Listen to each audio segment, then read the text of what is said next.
Good day, viewers. You're once again welcome to my channel.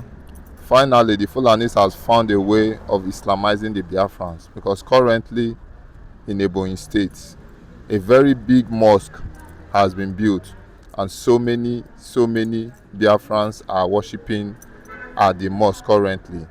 A lot of eyebrows have been raised. What is really happening? And it has been coming out that the Fulani'S are paying the Igbos 5 million naira each to become a Muslim. What would you have to say concerning this? Is it going to be a major blow to the Biafran struggle, or what's your take on this?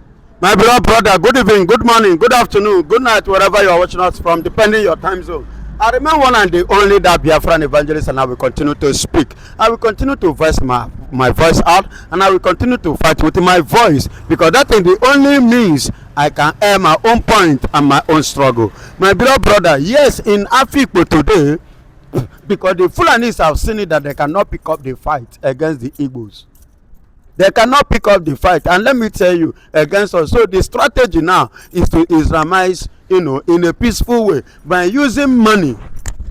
The northern and the southern of Sokoto pay 5 million. This thing started even Okorocha. Remember the time of Okorocha? Okorocha was paying 2 million naira to any Imo person that can, accept Islam. So, and now, as I speak to you, they pay them 5 million from the north, 2 million from Hope, 2.5 million Hope Uzodema, then all Jews Okaro 1 million naira, making a total of 8 million naira to Ebonyi, to be precise. But why am I, when everything is pointing at Ebonyi State, is this? Because every Ebonyi citizen have the mindset and they have the heart like the Fulani'S. They have that mind to do anything. And when you are talking, I could remember during the Biafran war, the people that die mostly are the Ebonyi people. Yeah, they really came out and they give their life. You are hearing Enugu. What do you think that make Enugu to sound strong? It was when Ebonyi people were in Enugu.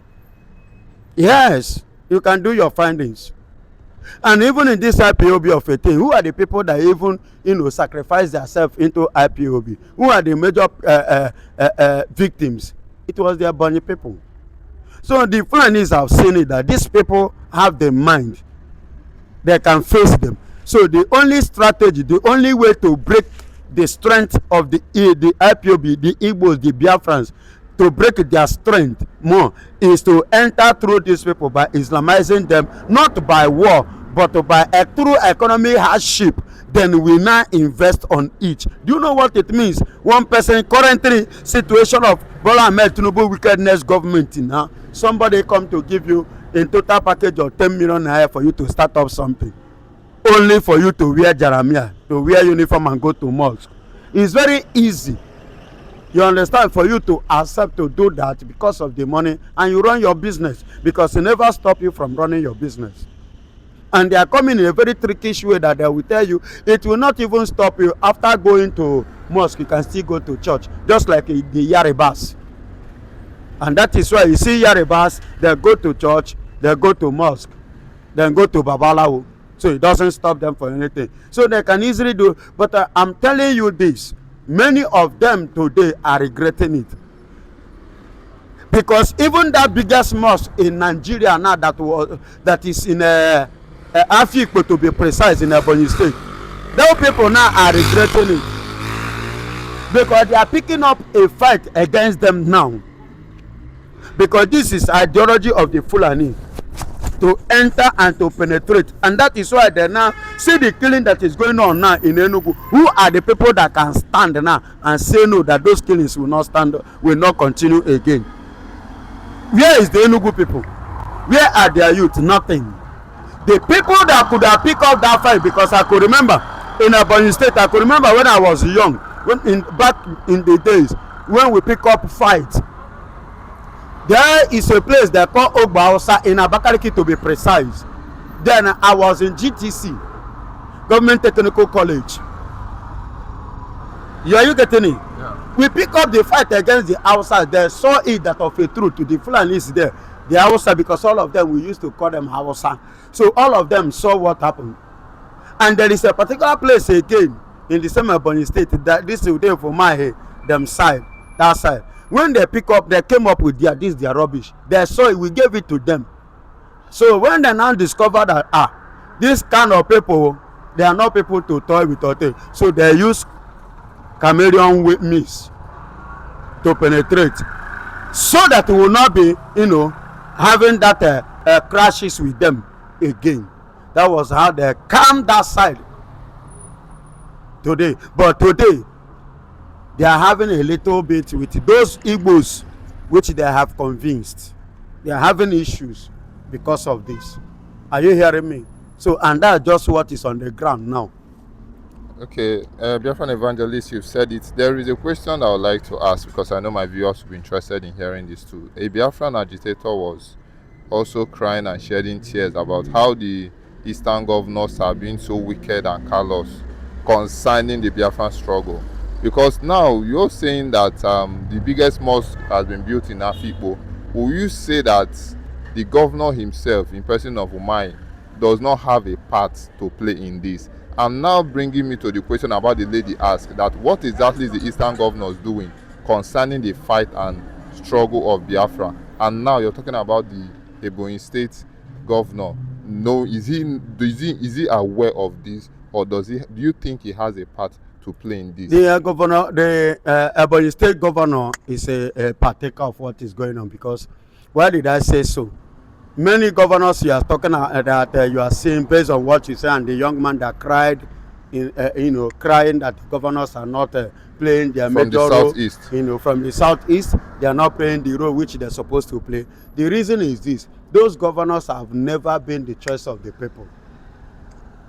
The people has never cast their vote on them.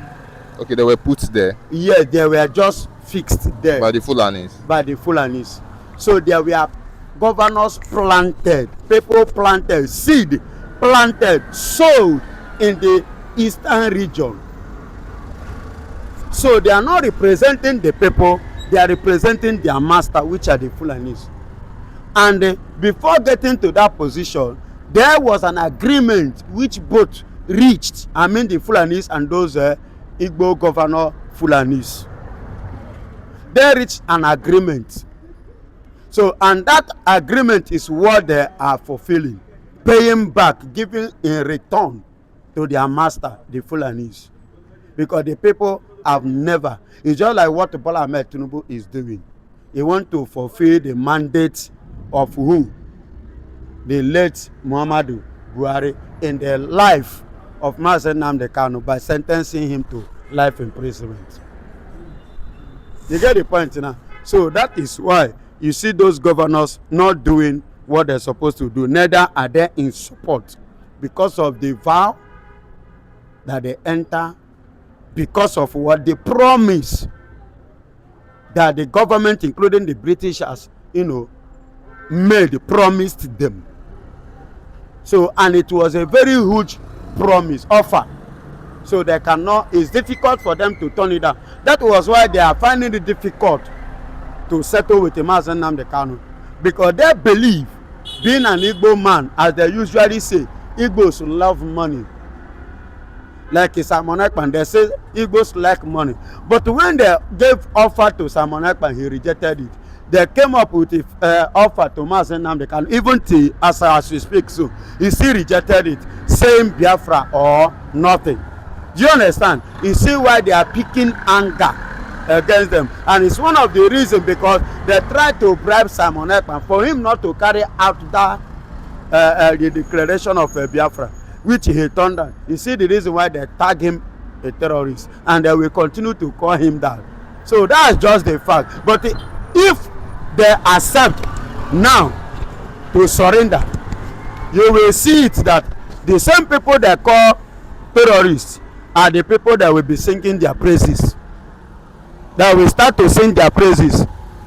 If like Mazen Nnamdi Kanu today agree to accept the offer that Nigerian government intend to offer him, I bet you they will tell you that Mazen Nnamdi Kanu, they will sing his praises, is the best person ever in the history of the world called Nigeria, ever Nigeria exists. I know what I'm saying, and that is Nigeria for you.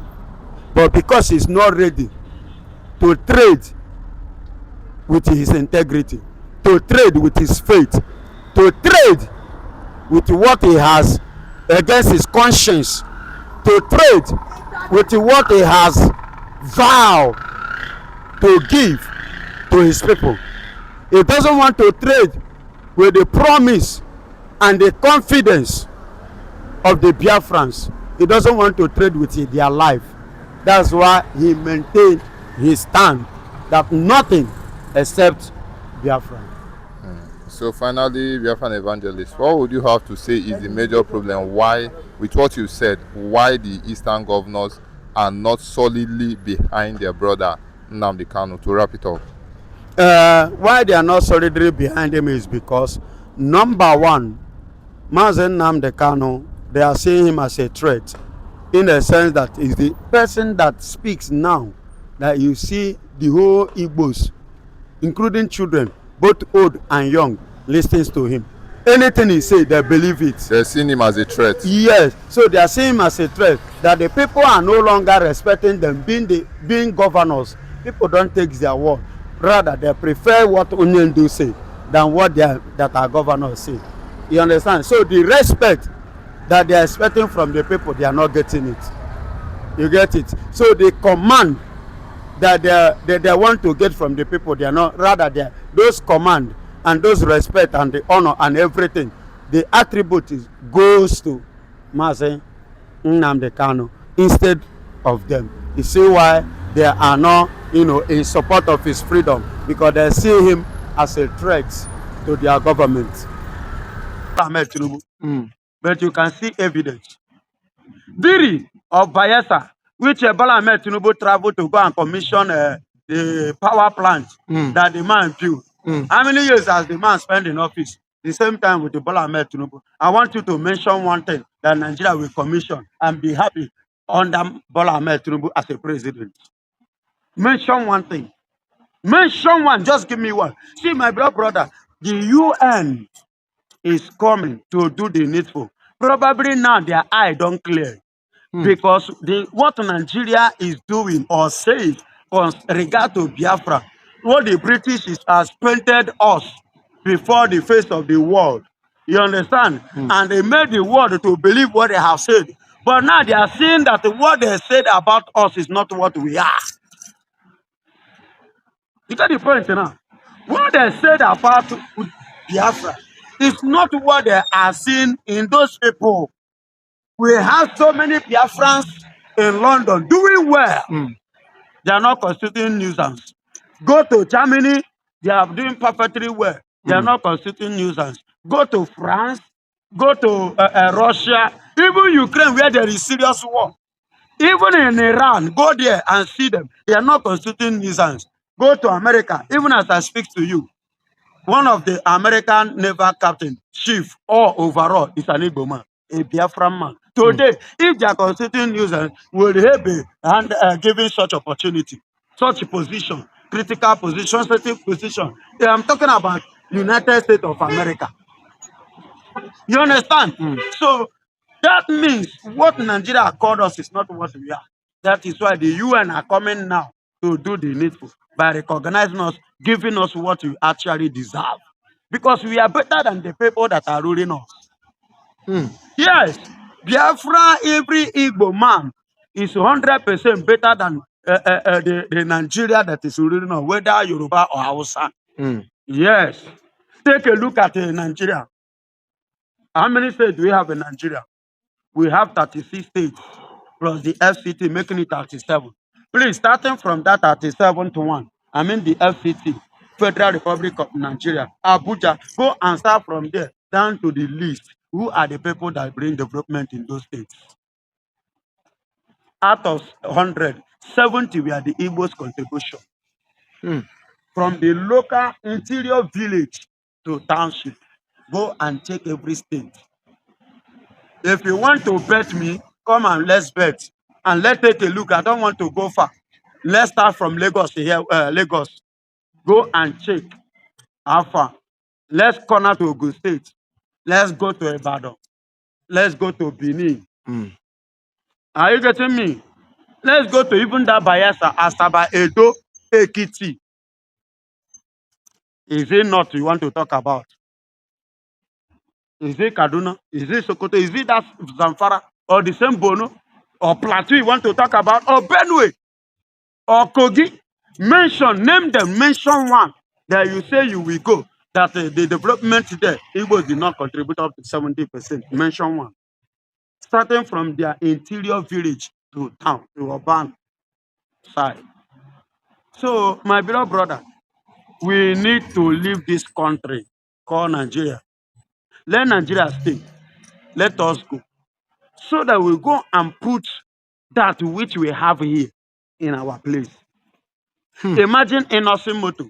Do you know that Obasanjo silenced Innocent Moto because Innocent refused to come and establish it here in Lagos in Yoruba land? That was why Obasanjo silenced him. But one thing is, Obasanjo silenced him, but God did not silence him. Listen and listen good. I want to give you and go and do your findings of what I'm saying. Calabar Resort, I will not forget it. Calabar Resort, that would have been the highest market strategy in the whole West Africa, if not the whole Africa, because that resort was to be in Calabar. Obasanjo fought for them to come bring it to Yoruba land. The man refused. They refused. That was how Obasanjo shut that program. Calabar Resort. Calabar Resort. Do your findings. Up to date, they closed this thing. You understand? So it has been long. Many things. I could remember the time when Abacha was the president. Late Abacha. There was an Igbo man who happened to be the first person, even before the NOC, to build a car in Nigeria, being an Igbo man. Abacha refused to recognize him. Nigeria refused to welcome it. Do you know that Cameroon gave a contract to that man for the man to come to their country and start building cars for them? Abacha blocked. Nigerian government blocked it. As I speak to you, they kill the man. Because he's an what? As an Igbo man. You telling to them, the people that God has blessed in terms of technology, in the midst of all odds, when things are critical and zero, they are built Ogbunigwe. Then tell me, when things now balanced, do you think that they will not stand to do much more, much better in their side? So we need this recognition so that the best in us will come outside. The world will see us. See, my beloved brother, if not for Israel standing as a nation in 1948, today, how old is Israel? They are not up to 80 years. But when you are mentioning the number and the world powers today, you mention Israel. If they did not come to start up their own nation, to stand as their own nation, will you be hearing of them today? No. Will you know that they have this kind of, scientific ideology in them? No, you will not. So likewise with the Biafrans, there is something here. God has blessed us with something here, which we are trying to bring out, to bring up this country out of hatred and envy and strife. They are killing it, they are burying it on the ground. So we need to go. You and you do well. Please, hasten it. Announce it. We want to go. I want to go. Biafra want to go. Biafra evangelists want to go. So you are telling me that you go back to the southeast when Biafra finally comes? I will follow the first bus, even if it is 911. I'm ready to follow. But a lot of people have said they're disappointed in Donald Trump and America. They said that's the Igbos. They are saying, Mr. Man, do this thing fast and just do it now. No. Or you think it's a process? No. Those ones you said they are disappointed. Yes, very disappointed. They said pull us out. I could remember which one of us one certain time, said that Donald Trump is like he has compromised. I told him no. Until when he now begin to So if the Nigerian government cannot come, don't forget that Remi Tinubu, was in America just recently to meet with Donald Trump. She can't meet Donald Trump. But he was there when he praised Remi Tinubu. Leave that in his AI. Where is the video? I asked everybody, produce the video. I challenge you. I told them, even the man which want to use media. The video we saw. Excuse me, it's a lie. There was no video for that in a picture. The man which he wanted to use his media to connect with Donald Trump, bullshit her. And the man even came on air and said it. You see the process. So, hello, don't just carry that kind of thing and come here. I know what I'm saying. So That is a typical Yoruba propaganda. It was not true. It was not true. It's not pure. It's not true. I break my chair. Bring the video. So Donald Trump. Excuse me. So Donald Trump has finished seeing people that. Is that how he love Nigeria? Not to talk. Do he love Tinubu? Not to talk of. If you tell me that Donald Trump wife meet with Ebola and meet Tinubu, I will not, go in detail. I will not even, but I will not argue for saying Donald Trump. So Donald Trump will like and rich. Donald Trump that I have not even given inch of seeing Bola Ahmed Tinubu. Now his wife he go just easily like that, go see him. Where is it done?